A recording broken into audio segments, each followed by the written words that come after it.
그루터기교회 성도 여러분, 한 주간도 잘 지내셨습니까? 코로나19가 다시 재확산이 심각해짐에 따라 모여서 예배 드리는 게 어려워졌고요. 또다시 이렇게 얼굴 보지 못하고 영상으로 설교를 나누게 되었습니다.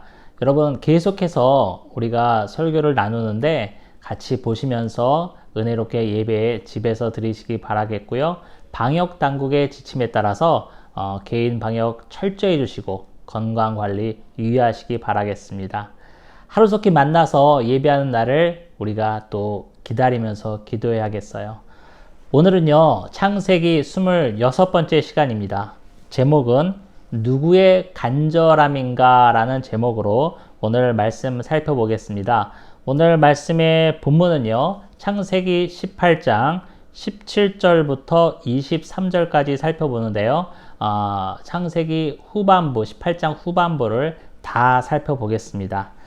자, 우리 본문 한번 같이 읽어볼까요? 17절부터 23절까지 한 목소리로 읽어보겠습니다. 시작. 여호와께서 이르시되 내가 하려는 것을 아브라함에게 숨기겠느냐? 아브라함은 강대한 나라가 되고 천하 만민은 그로 말미암아 복을 받게 될 것이 아니냐. 내가 그로 그 자식과 건속에게 명하여 여호와의 도를 지켜 의와 공도를 행하게 하려고 그를 택하였나니 이는 나 여호와가 아브라함에게 대하여 말한 일을 이루려 함이라. 여호와께서 또 이르시되 소돔과 고모라에 대한 부르짖음이 크고 그 죄악이 심히 무거우니 내가 이제 내려가서 그 모든 행한 것이 과연 내가 들린 대로 부르짖음과 같은지 그렇지 않은지 내가 보고 알려 하노라. 그 사람들이 거기서 떠나 소돔으로 향하여 가고 아브라함은 여호와 앞에 그대로 섰더니 아브라함이 가까이 나아가 이르되 주께서 의인을 악인과 함께 멸하려 하시나이까. 아멘. 네, 오늘 본문은 23절까지 잡았지만 그 끝절까지 살펴보도록 하겠습니다. 지난 시간에 우리가 창세기 18장 전반전에 대해서 살펴보았어요. 그때는 뭐였죠? 하나님께서 새 나그네로 변장하셔서 아브라함 집을 찾아오시고 장막을 찾아오시고 맛있는 음식을 먹고 또 내년 이맘때에 아들이 있겠다라고 다시 한번 말씀하신 내용을 살펴보았죠. 자, 그 다음이에요. 이 새 나그네가 하나님과 그의 천사 또는 수종자로 할 수 있는데요. 이 새 손님이 맛있게 맛난 음식을 다 먹고 나서 이제 일어나려고 가려고 합니다. 가려고 하는 부분이 바로 오늘 본문에 나와 있는 거예요. 그래서 이제 가려고 하니까 오늘 본문 앞에 6절인가요? 거기 이렇게 나와 있죠. 아브라함이 그들을 전송하려 따라갔다라는 표현이 나와 있어요.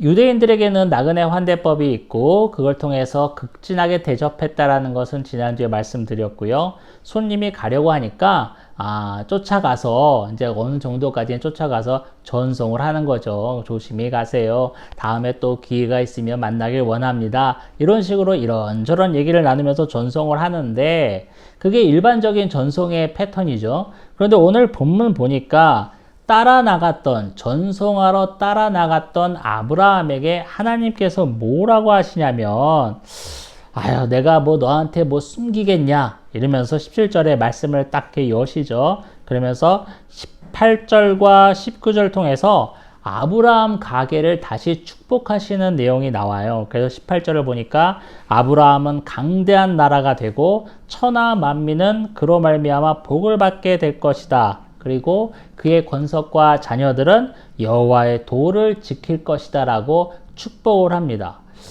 하나님이 아브라함을 축복하는 내용은 우리가 창세기를 쭉 살펴봤지만 가장 크게는 창세기 12장에서 나왔죠. 그 다음에 횃불 언약 15장에서도 나왔습니다. 오늘 18장에서도 비슷한 내용의 축복의 메시지를 하는 거예요. 아브라함의 가계가 강성하게 될 것이고 그 후손이 번성하게 될 것이라는 축복의 메시지를 동일하게 하고 있음을 알 수 있습니다.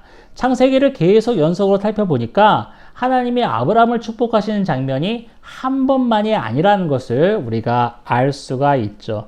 자, 축복하시는 것까지는 좋았어요. 좋은 말이니까. 누가 우리 집에 와서 안성민 목사랑 신나게 맛있게 먹고 난 다음에 아유 목사님 건강하세요. 잘 되실 겁니다. 앞으로 모든 게 형통할 겁니다. 이런 말 하고 가면 기분 좋잖아요. 아브라함도 여기까지는 좋았어. 여기까지는 좋았는데 하나님이 또 다른 말씀을 하십니다. 그게 뭐냐면요. 20절부터 나와 있어요. 20절 읽어볼게요. 여호와께서 또 이르시되 소돔과 고모라에 대한 부르짖음이 크고 그 다음에 죄악이 심히 무거우니 내가 이제 내려가서 그 모든 행한 것이 과연 내게 들린 부르짖음과 같은지 그렇지 않은지 내가 보고 알려 하노라. 이게 무슨 말이에요? 소돔과 고모라의 죄악이 심히 커서 하나님께 들렸다라는 거예요. 천상에 계신 하나님께 들렸고 진짜 그 부르짖음이 내게 들린 대로 맞는지 아닌지를 내가 직접 내려가서 보겠다라고 하나님이 선포하십니다. 조금 전까지 아브라함의 가계를 축복할 때까지는 좋았는데 그 두 번째 말씀 소돔과 고모라를 벌하겠다는 그렇죠? 심판하겠다는 말씀을 듣고 나서 아브라함이 정신이 바짝 듭니다. 왜 바짝 들 수밖에 없죠? 소돔과 고모라는 어떤 땅입니까? 그 사랑하는 조카 롯이 그 식구들과 함께 살고 있는 땅이에요. 우리 창세기 13장인가요? 거기서 조카 롯의 목자와 또 아브라함의 목자가 목초지와 물 때문에 싸움이 일어나니까 아브라함이 그러면 네가 먼저 택해라. 네가 좌하면 난 우하고 네가 우하면 난 좌하리라 하면서 양보해서 조카 롯이 어디로 갔어요? 아주 좋아 보이는 그 소돔과 고모라의 심판이 있기 전이었기 때문에 뭐 에덴 동산 같고 애굽 같다라고 표현되어 있죠. 아주 좋아 보이는 진짜 젖과 물이 꿀이 흐르는 것 같은 소돔과 고모라 땅으로 갔잖아요. 소돔과 고모라 땅에 롯이 있는 거예요. 롯은 또 어떤 사람입니까? 뭐 촌수관계는 뭐 삼촌지간이죠. 동생 하란, 아브라함의 동생 하란이 일찍 죽고 남겨놓은 아들이 롯이잖아요. 롯은 아브라함이 누구예요? 큰아버지예요. 그런데 아브라함에게는 자손이 있어요, 없어요? 없잖아요. 물론 이제 얼마 전에 이제 이스마엘을 얻었지만 그 자손이 몇십 년 동안 없는 동안 롯을 몇십 년 동안 키웠어요. 아들처럼. 동생의 아들이기도 하고 먼저 떠난 동생의 아들이기도 하고 또 마침 나에게는 자손이 없으니까 이 롯을 아들과 같이 여었단 말이에요. 아들처럼 키웠어요. 롯도 마찬가지예요. 큰아버지로 보지 않고 아브라함을 진짜 친아버지처럼 믿고 따랐습니다. 그 롯이 살고 있는 땅에 불심판이 임한다고 하니까 아브라함이 바짝 긴장하는 거예요. 여러분. 그러면서 이제 아브라함이 내놓는 말이 뭐냐면 의인 50명이 있다면 그 땅을 멸하겠냐 하면서 그 전제가 뭐냐면요. 23절에 나와 있어요. 의인과 악인을 같이 멸하는 게 옳지 않다고 생각하지 않습니까? 이런 식으로 물어봐요. 의인과 악인을 함께 멸하시겠습니까? 라고 물어봅니다. 여러분, 어떻게 보면 좀 발칙한 질문일 수 있어요. 지금 어느 안전이라고 하나님이 지금 심판이 내려야 될지 말아야 될지 그 정도 되는지 안 되는지 진위 여부를 살피러 간다고 그러는데 거기라 대고 지금 멸하시겠습니까? 의인과 악인을 함께 멸하시겠습니까? 라고 물어본다는 자체는 정말 당돌하고 당찬 질문이에요. 하나님은 그저 가만히 계십니다. 여기서 한 가지 포인트를 제가 놓쳤는데 뭐냐면 20절 21절에 정말 내가 내려가서 하나님이요 내려가서 그 부르짖음이 내게 들린 거와 같은지 아닌지 살펴본다고 그랬잖아요. 하나님이 직접 내려가서 뭐뭘 한다는 표현이 오늘 20절 21절에 나와 있는데 그 표현은 우리가 창세기 11장 7절에서 나와 있어요. 바벨탑 사건이 일어났을 때 하나님이 뭐라고 그랬어요? 자, 내려가서 그것을 내가 흩트리라 라고 말씀하신 것이 있었죠. 같은 표현이 쓰였습니다. 하나님이 내려오신다라는 것은 두 가지 경우가 있어요. 첫 번째는 하나님이 사람의 모양으로 아브라함 장막을 찾아오셔서 축복하려고 오신 것도 있고, 축복하려 내려오시는 경우가 있고요. 두 번째는 뭐죠? 오늘 본문 18절처럼 심판하러 내려오시는 거예요. 지금 18장에 전반전에는 축복하러 내려오시고 18장 후반절에는 뭐예요? 심판하러 가시는 장면이 나왔어요. 축복과 심판하신 내용이 다 나왔습니다. 자, 아브라함이 이제 하나님한테 당돌하게 의인과 악인을 함께 멸하시는 건 좋지 않습니다 하면서 더 말을 나갑니다. 뭐냐면 그 성에 하나님 의인 50명만 있으면 그 50명을 봐서라도 멸하지 말아 주십시오 라고 부탁합니다. 그랬더니 하나님이 그래 좋다 하면서 아주 쿨하게 허락합니다. 아브라함은 왜 50명을 언급했을까요? 여러 가지 설이 있는데요. 그때 고대 근동에는 50명이 바로 그 도시와 성읍을 이루는 최소 단위였다라고 우리가 학자들은 많이 합니다. 그래서 남자 성인만 50으로, 그때 당시는 여자와 아이들은 계수되지 않았으니까요. 남자 성인만 50명 정도가 모이면 마을이 되고 성읍이 된다, 도시가 된다, 이런 개념으로 알고 계시면 좋습니다. 그래서 아마 스타트를 50명으로 했습니다. 50명을 언급하고 나니까 하나님이 딱 또 기분 좋게 쿨하게 통 크게 좋다라고 대답하시니까 더 불안해지는 거예요. 왜냐하면 50명이 안 될 것 같아. 소돔과 고모라의 그 죄악성을 인근에 살면서 익히 듣고 있던 아브라함은 50명 갖고 점점 불안해집니다. 그래서 하나님한테 하나님 의인 45명만 있더라도 의인을 살리기 위해서 그 땅을 멸하지 말아 주시겠습니까? 그러니까 하나님 뭐라고 하셔요? 좋다 그런다.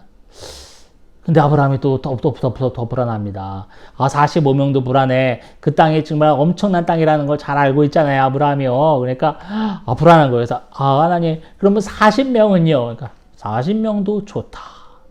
더 불안한 거예요. 40명 갖고 안 되고. 아무리 생각해도 거기 40명 정도의 의인이 있을 땅이 아니야. 아브라함이 듣고 본 것만 해도, 소문만 해도 엄청나게 죄악이 물들어 있는 땅이었기 때문에 40명이 있을 리가 없어. 그래서 30명은요. 그러니까 좋다. 하나님 20명은요. 좋다. 하나님 이 죄인을 살려주십시오. 10명은 어떻겠습니까? 라고 부탁합니다. 그때 하나님이 좋다. 그 땅에 의인 10명만 있더라도 나는 그 땅을 심판하지 않겠다라고 아주 통 크게 대답해 주십니다.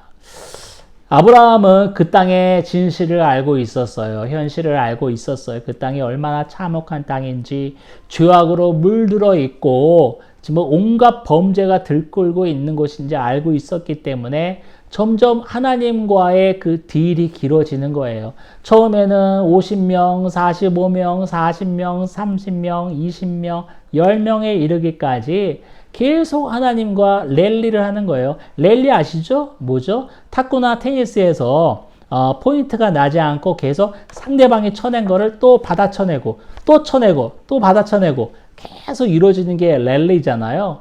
하나님과 아브라함이 참 감히 하나님과 랠리를 펼치고 있는 겁니다. 자, 여기서요 하나 제가 생각해 보고 싶은 게 있어요.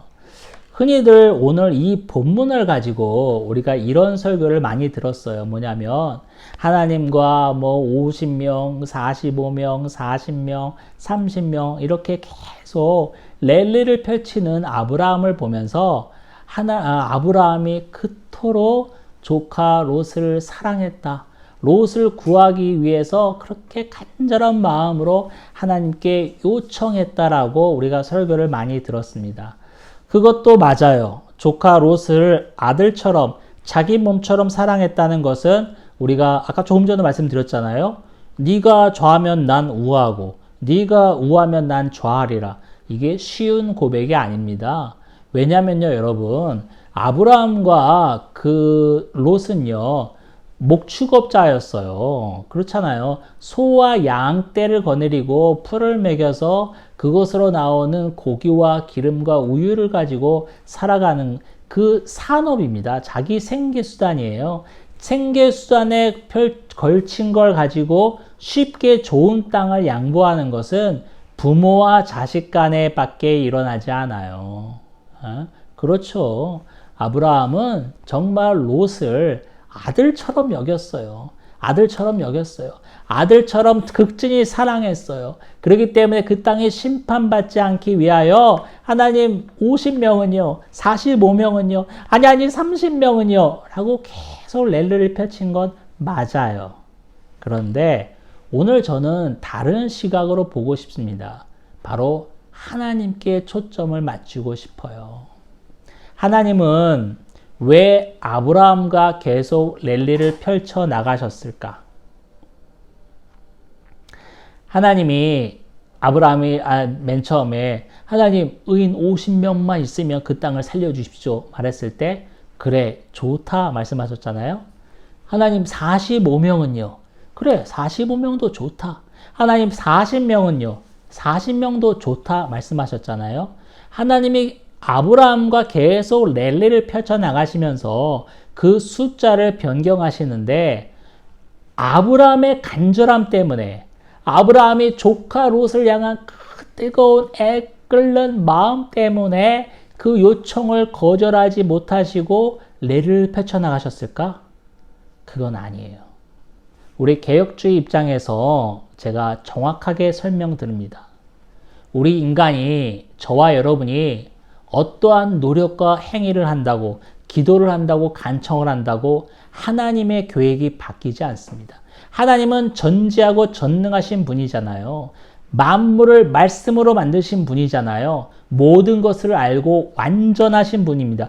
그분께는 후회가 없어요. 실수가 없어요. 변경이 없습니다. 민수기에서요 이런 말이 있어요. 23장에 하나님은 사람이 아니시니 거짓말을 하지 아니하시고 인생이 아니시니 후회가 없으시도다. 어찌 그 말씀하신 바를 행하지 않으시며 하신 말씀을 실행하지 않으시랴. 뭐예요? 하나님은 후회가 없다는 거예요. 봐봐. 아까 50명을 얘기했는데 아브라함이 막 얘기하니까 그래 45명 좋다. 이렇게 바뀌었다는 것을 하나님이 후회하시는 인생과 같다고 생각하면 이해가 쉽지만 민수기에서 말씀에 의하면 하나님은 후회가 없으신 분이에요. 변경이 없으신 분이에요. 50명 얘기해놓고 아브라함이 간청하니까 그래 맞다. 내가 지금 생각해보니까 50명은 잘못된 것 같아. 그래 네 말대로 45명을 하자. 이렇게 바꾸신 게 아니라는 거예요. 그럼 목사님 뭡니까? 하나님이 아브라함에게 맞추신 거예요. 아브라함이 50명, 45명, 40명 쭉쭉 내려간다는 것을 하나님이 미리 아셨을까? 모르셨을까? 아셨죠. 마치 5살짜리 아이에게 엄마가 모든 것을 맞추어서 이야기하고 놀이를 하듯이 말이에요. 엄마가 5살짜리 지능과 5살짜리 인식 체계를 갖고 있어서 아이와 맞추는 겁니까? 아니잖아요. 하나님도 마찬가지예요. 전능하신 창조주 하나님께서 피조물에 지나지 않는 인생에 지나지 않는 아브라함에게 맞추시기 때문에 50명, 45명, 40명 내려가고 있는 거예요. 그리고 또 이 성경은 책이잖아요. 어차피. 그러니까 좀 드라마티컬한 그런 면도 있으면 더 좋을 테고 하나님의 마음을 바꾸신 것이 아니다. 우리의 노력으로 우리의 간청으로 하나님의 계획이 변경된 건 아니라는 것을 명확히 말씀드리고 싶습니다. 자, 아까 제가 뭐라고 그랬어요? 하나님께 초점을 맞추고 싶다고 그랬잖아요. 거꾸로 생각해 보세요. 아브라함이 조카 롯을 사랑하여서 그 땅이 심판받게 하지 않기 위하여 하나님께 간청하는 모습. 하나님 40명은요. 하나님 30명은요. 아니 20명은요. 한 번만 더 말씀드릴게요. 10명은요. 이렇게 점점 랠리를 펼치는 아브라함의 그 간절한 마음. 애끓는 마음. 아들 같은 롯이 불바다에 빠져 죽게 생겼는데 하나님께 뭘 말씀드리지 못하겠어요. 그냥 바짓가랑이라도 붙들고 하나님 살려주세요. 아니 하나님 하면서 계속 애걸복걸하는 거죠. 이 간절한 마음과 동일하게 하나님은 그 땅을 심판하고 싶지 않으셨다라는 것을 우리는 본문을 통해서 읽을 수 있어야 합니다. 아브라함이 조카 롯을 사랑하여서 간절한 마음으로 간청한 것은 뒤집어 말하면 하나님 역시 아브라함과 인생에 지나지 않는 자신의 피조물에 지나지 않는 아브라함과 50명, 45명, 40명 계속 랠리를 펼쳐가면서 5살짜리 아이와 눈 맞춰가면서 이야기하는 어머니의 심정으로 사랑의 마음으로 아브라함과 랠리를 펼치면서 그 땅을 심판하고 싶지 아니하시는 하나님의 마음을 우리는 읽을 수 있습니다. 아까 우리가 본문 제목을 누구의 간절함인가 했어요. 우리는 보통 아브라함의 간절함으로 이해하고 있습니다. 조카 롯을 살리기 위한 간절함으로 이해하고 있어요. 그러나 오늘 저는요, 뒤집어서 말씀드리고 싶습니다. 조카 롯을 살리고 싶어하는 그 아브라함의 간절함만큼, 아니 더 크게 그 땅을 심판하고 싶지 아니하시는 하나님의 간절한 마음이 녹아져 있다라고 말씀드리고 싶습니다. 하나님과 랠리를 계속 펼쳐나가다가 아브라함이 10명에서 그쳤어요. 왜 하필 10명에서 그쳤을까? 우리가 생각해 봐야 합니다. 10이라는 수는 히브리 문화권에서 완전수라는 개념도 있고요. 더 나아가 많은 학자들은 이렇게 설명합니다. 유대인들이 어느 지역에 모여 살 때 최소 공동체를 이루는 숫자가 10명이라고 그래요. 역시 이것도 성인 남자의 수만 해당되는 겁니다. 그래서 어느 지역에 살든 유대인 남자가 10명만 거주하면 그 공동체가 거기에 설립되는 거예요.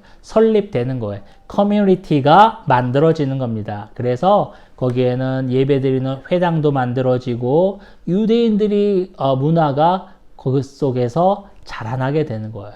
그 최소의 숫자가 10명이에요. 그러니까 아브라함은 그 10명을 아마 얘기했겠고요. 또 아브라함의 속셈은 더 있어요. 뭐냐면 우리가 아는 것처럼 조카 롯은요, 4식구예요. 아내가 있고요.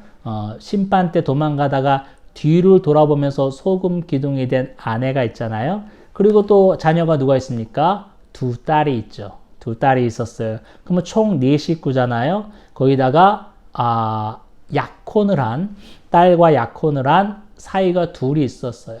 그러면 최소한 롯의 가계는, 직속 가계는 6명으로 추정할 수가 있습니다. 그러면 설마 그 직속 가족 6명은 하나님의 자녀겠지, 하나님의 백성이겠지 하는 아브라함의 믿음이 있었고요.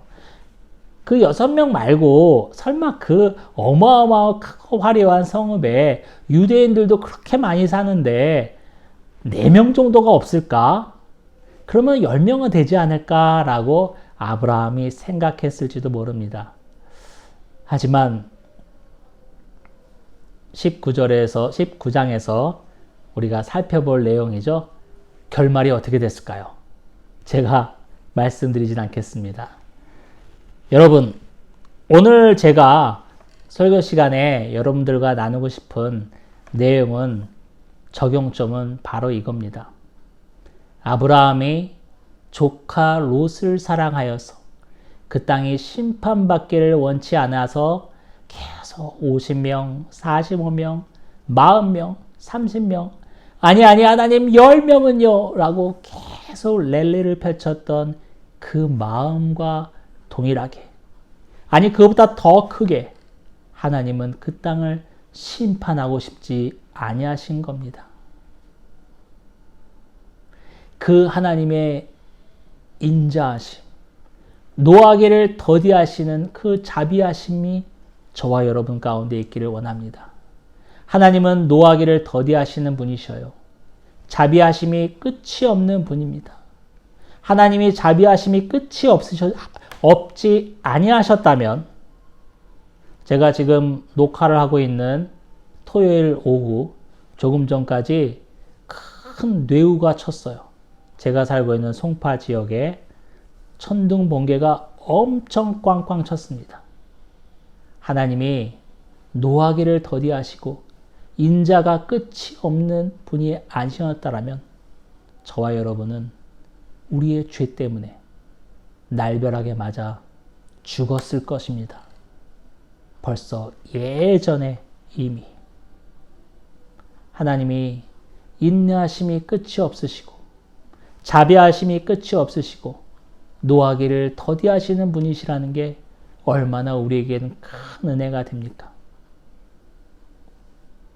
피조물이 지나지 않는 아브라함과 50명, 45명, 40명, 30명, 20명, 10명 어린아이 장난 같은 랠리를 함께 하신 하나님은 그만큼 자기를 낮추신 분이시고 또 그만큼 그 땅을 심판하고 싶지 않으신 겁니다. 우리는 이 하나님의 마음을 오늘 읽을 수 있어야 합니다.